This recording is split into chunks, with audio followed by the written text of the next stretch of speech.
Greetings, Ghostheads, and welcome to our very first roundtable discussion, where you get to meet the team as we dive into all things Ghostbusters. So before we begin, let's meet the guys. Hi, I'm Joe. I'm the founder member of this group. My name's Scott. Nice to meet you all. Hello. Hi, my name's Will. Nice to see you all. I know. Yeah, we don't know what he says either. Hi, I'm Andy. Hi, I'm Stents, also of Stents Industries. Welcome along. And I'm Nate Riley. So today's topic is Ghostbusters Afterlife.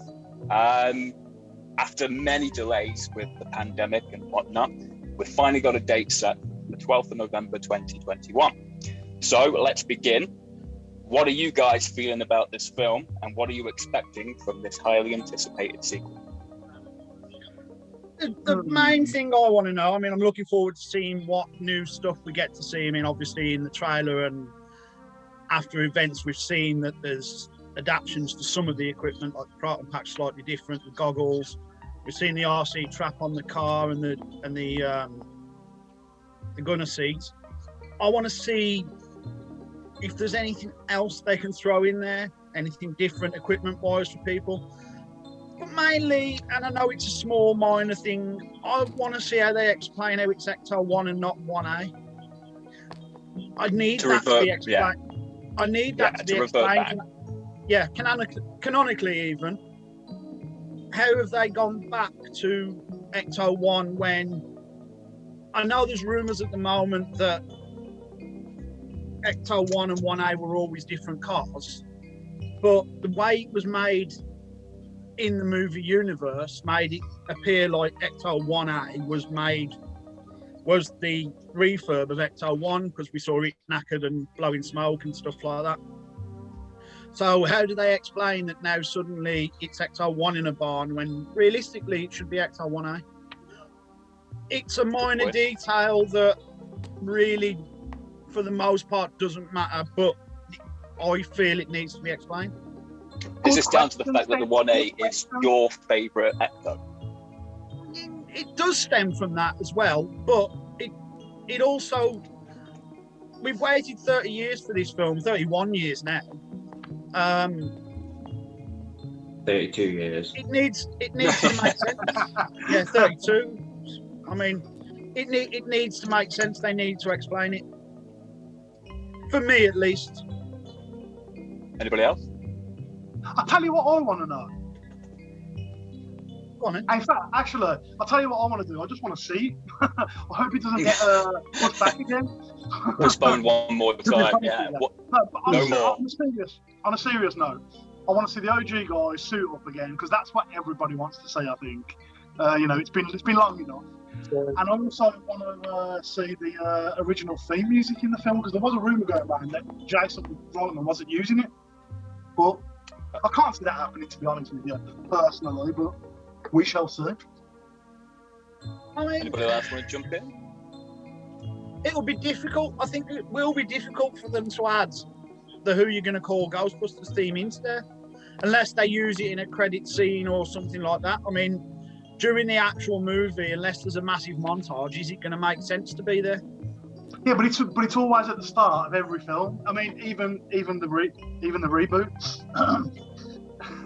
It is, and they could use it there, but otherwise, does it make sense? End credits maybe makes sense. Yeah, true. There's a band that's recorded a version of Ghostbusters. Yeah. But it's like a 1960s version. I've heard about that, yeah. But if you, in the trailer, when they're watching the video of them walking down in front of Central Park West, the thumbnails for the suggestions on YouTube, one of them is the Ray Parker Jr. video. So the song was always, sorry to cut you off, the song was always set in canon to the film as well, wasn't it? Like in universe. Well, yeah, because they used it at the birthday party. Well, they're in the video. Oh, yeah. But yeah, so even if it doesn't appear as like the same as the first two films, where it's like Ghostbusters, then yeah. it'll like Ray Parker Jr. will appear in the tiniest of tiny cameos. Yeah, Sure. I think he'll be in there somewhere, but where it'll be, maybe Because in a flashback sequence or something like that. Until recently, the tone has appeared different. Like it's not like the song won't lend itself well to the film. Seems a bit more serious. Well, yeah, that's what I meant until recently, where we've seen the mini puffs and stuff, and it has got the slight, like, it took the tone of the original film, but took it on a more serious slant.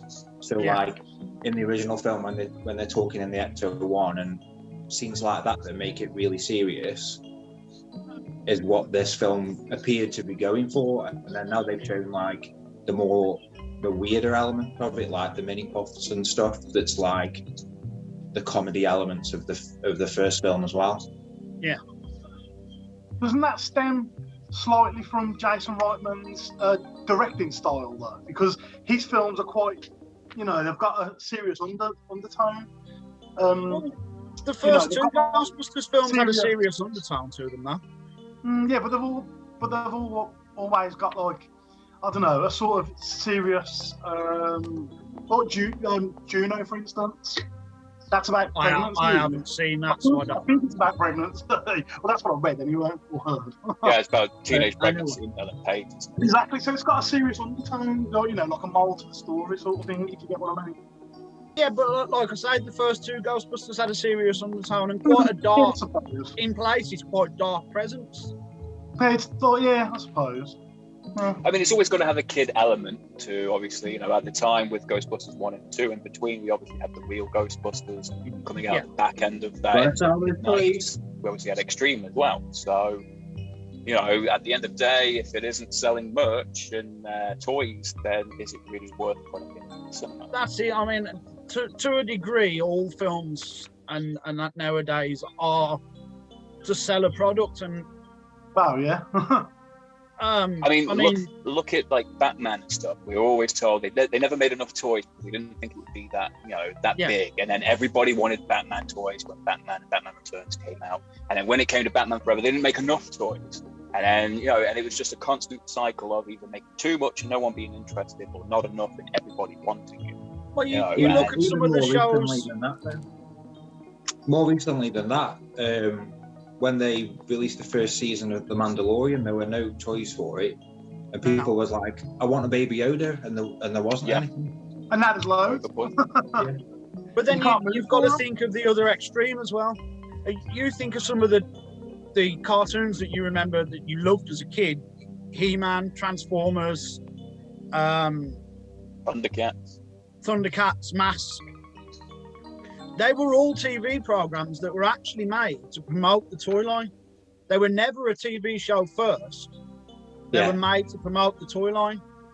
And it worked amazingly. Everybody loved He-Man toys and stuff like that, and still do. I mean, people paid lots of money for stuff from that line. So, I mean, a lot of it was down to Kenner just reusing old assets that they had before, and just taking the head of one character and putting it onto a body of another, and chopping and changing like that, and giving it a new paint job and sticking it out. Kenner were very sneaky in that respect. Oh yeah, but I mean, a lot of your stuff from back then. Your Turtle stuff was Playmates. I can't remember who He-Man was. I think it may have been Mattel. Yeah, so it wasn't just Kenner doing it. No. Oh yeah. Two toy companies. Yeah. Since we're talking about toys,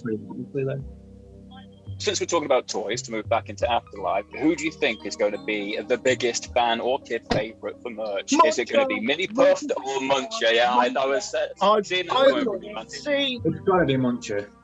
The problem you've got at the moment is Mini Puff's got such a big head start. No, we've seen Staples, though. We've got Muncher now. Yeah, because Muncher's only had stuff to reveal. They've given you so many Mini Puffs now with that character reveal. True. I, as you know, do 3D printing, and the 3D printing world is full of Mini Puffs already. It's full of them. But I've Are they only better seen quality? one muncher. But are they better quality than the Hasbro crap that they're about to release? Some of them look amazing. A ball of punched plasticine is better quality than the ones that Hasbro. I think Tom's Geeky Garage probably has the best looking like little mini puff figs, like for the 3D files and stuff. Right? He's a very good. There's a couple of I can't remember the name of him. There's a guy who's done a couple of actual screen accurate ones to the show, like the one lying on the small cracker with the chocolate melting over him and stuff like that, and they look like they've been pulled directly from the film. They're amazing. I've seen someone also put the 3D printed ones on one of those robot. What is it? A robot? Oh, the robot vacuum cleaners. Yeah. I've seen someone do that. Yeah, which is taking a scene directly from what we've already seen. Mm-hmm. So that's going to be a massive thing. I think if Hasbro now don't make an RC trap, they're mental. They are mental because the people are dying for it. They're dying for more merch. I mean, they've released the Afterlife ones, and people want more stuff. And I think a lot of people are expecting the trap to be released later on down the line, aren't they? Yeah. Yeah, and I think if they don't do it, it's just daftness, madness. Does that mean we're going to get photographic ecto goggles? Using a little codec machine, you probably could. Yeah, people have made them Polaroid already. Yeah, people have made them already using a Polaroid camera.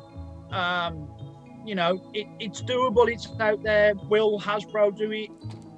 I don't know. I don't know. A functioning one that actually, it gives you a photo after. Well, that's what I'm saying. People have made those already. People are already doing it. But if they partner with Kodak or Polaroid, they could do it. Maybe. Release it around. You're going to be releasing it around the price of, say, the Speckle one, for instance. You know. Let's face it. There's a few things they can release.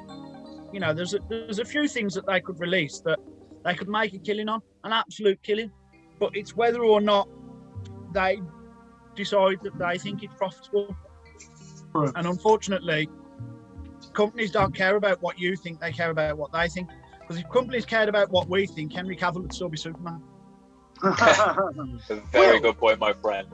And Zack Snyder would be filming the next Justice League film. And also if Sony obviously care about what we think because we're getting Afterlife.